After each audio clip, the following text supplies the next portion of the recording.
All right, Chris Hanburger made it into the Hall of Fame this summer, finally, right? Yeah. And we caught up with Chris Sunday as they did a special tribute to Chris Hanburger. So let's take a look at that now.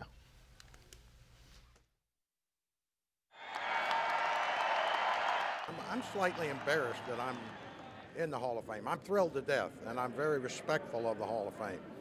But it's like I said up there in Canton when I got inducted, that there's men that played before I did, men that I played with and against, and there's men that are playing now. They're never going to get nominated. They're never going to get elected into the Hall of Fame. And, I mean, that's the way the system is. And there's so many people that deserve to be in there. I'm very fortunate. I really am, and I'm so thankful. Thank you all very much.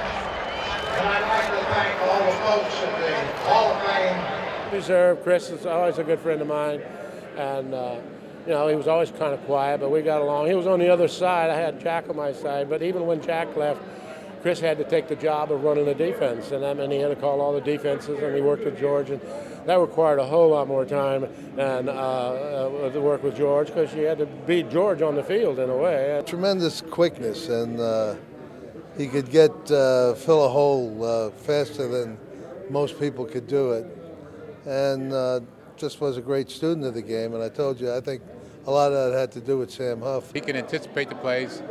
We were considered defensive generals together, so we spent a lot of time studying the opponents, but Chris could always anticipate what the next play was going to be. And sometimes he'd be accused of jamming the quarterback's signals. We just knew their offense better than they knew it themselves sometimes, and that was Chris Hanburger. I love Chris, and I wouldn't miss it. He deserves to be there. He deserved to be in it 10 years ago. And there's a lot of other guys that I play with should be in the Hall of Fame, like Lenny Haas or Pat Fisher.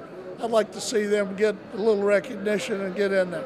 The fact was that he was, you know, one of the lower draft choices, and he was a very quiet guy.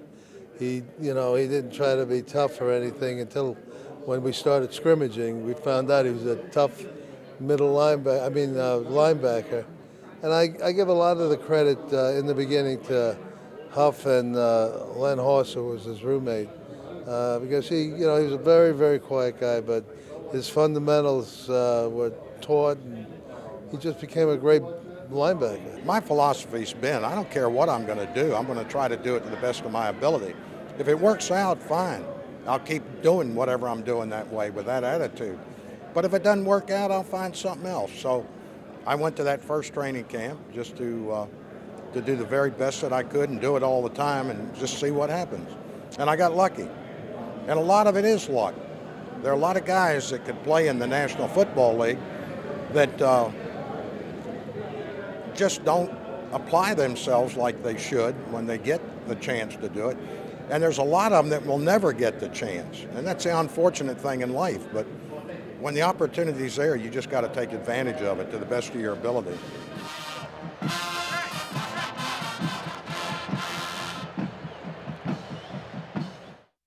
All right, guys, Chris Hanburger, huh? Yeah. And this guy was an 18th round draft pick, and he told me that he didn't even know he was drafted. He had left campus for a couple days, and he came back, and some guys told him, "Hey, man, you got drafted." So, but that's just the kind of guy he is, right? Yeah, he's. They don't make him like that anymore. Yeah. A reluctant star. He would no more want any attention in this day and age of guys giving up a big play, and then the defender jumps up and starts pounding his chest after the guy just burning him for 30 yards. It's like, please, this guy doesn't want any of that. I think the word he used to you was he's embarrassed to be in the Hall of Fame. You're not going to find many people that are going to be embarrassed to be in the Hall of Fame. That's a neat thing. That's true.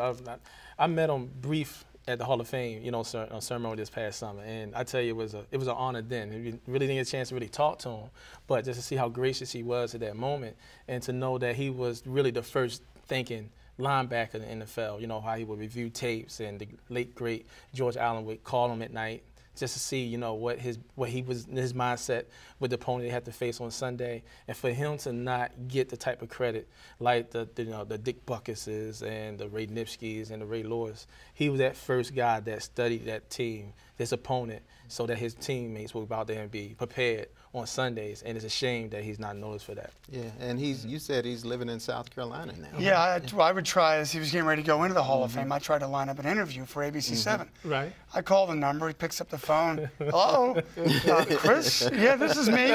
And I said, I'd like to interview her. Are you going to be in Washington anytime soon? Oh, no, there's too much traffic up there. He's like, I've got to go to Canton in a week.